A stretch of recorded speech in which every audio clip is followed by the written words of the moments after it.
Merci pour l'invitation. Présenter la famille. Je pense qu'en tant que chrétien vivant aux États-Unis dans un pays de restauration rapide, Internet rapide, une nation de confort et de richesse, nous nous sommes habitués à un évangile léger, édulcoré et limité, nous avons oublié ce que signifie la vie en Christ. Nous nous souvenons rarement de la faveur de Dieu et de là où elle nous a éloignés, de qui nous étions avant de rencontrer Jésus.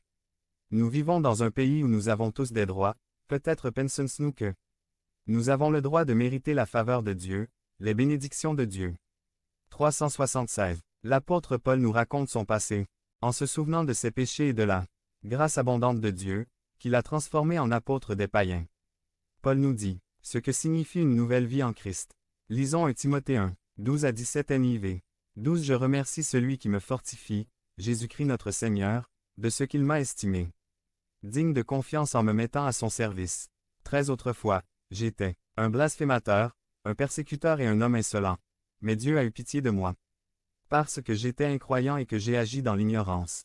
14 Mais la grâce de notre Seigneur s'est répandue en abondance sur moi, avec la foi et l'amour qui sont en Jésus-Christ. 15 Ce message est digne de crédit et mérite d'être accepté par tous, que le Christ Jésus est venu dans le monde pour sauver les pécheurs, dont je suis le premier. 16 Mais c'est précisément pour cette raison que Dieu a été miséricordieux envers moi, afin qu'en moi, le pire des pécheurs, Jésus-Christ puisse montrer sa bonté infinie. Ainsi, je viens être un exemple pour ceux qui, croyant en lui, recevront la vie éternelle.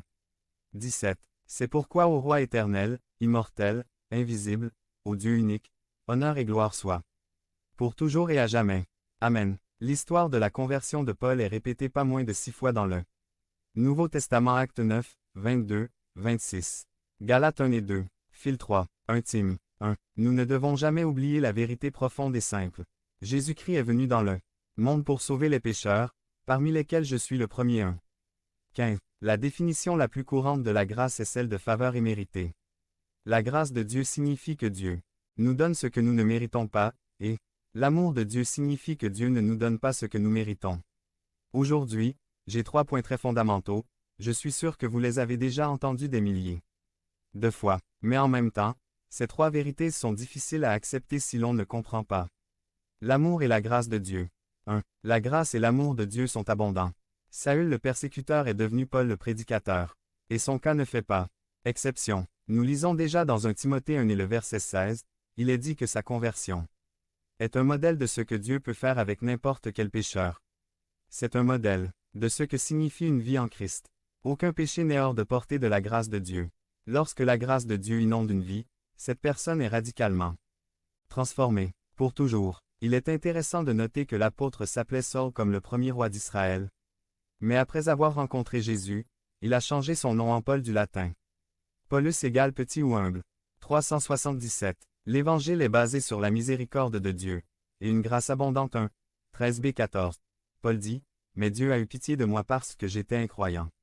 Et j'ai agi dans l'ignorance. 14 Mais la grâce de notre Seigneur s'est répandue en abondance sur moi, avec la foi et l'amour qui sont en Jésus-Christ. Dieu ne nous sauve pas, à cause de nos mérites ou de nos œuvres, parce que nous venons d'une famille cool ou parce que notre grand-père était berger. Non, notre salut est uniquement basé sur la grâce de Dieu. Notre relation avec Dieu est un don de sa miséricorde et de sa grâce. Quand Paul dit Vr. 1. 13 qu'il a reçu miséricorde parce qu'il a agi dans l'ignorance et l'incrédulité, il ne veut pas dire qu'il l'a mérité d'une manière ou d'une autre.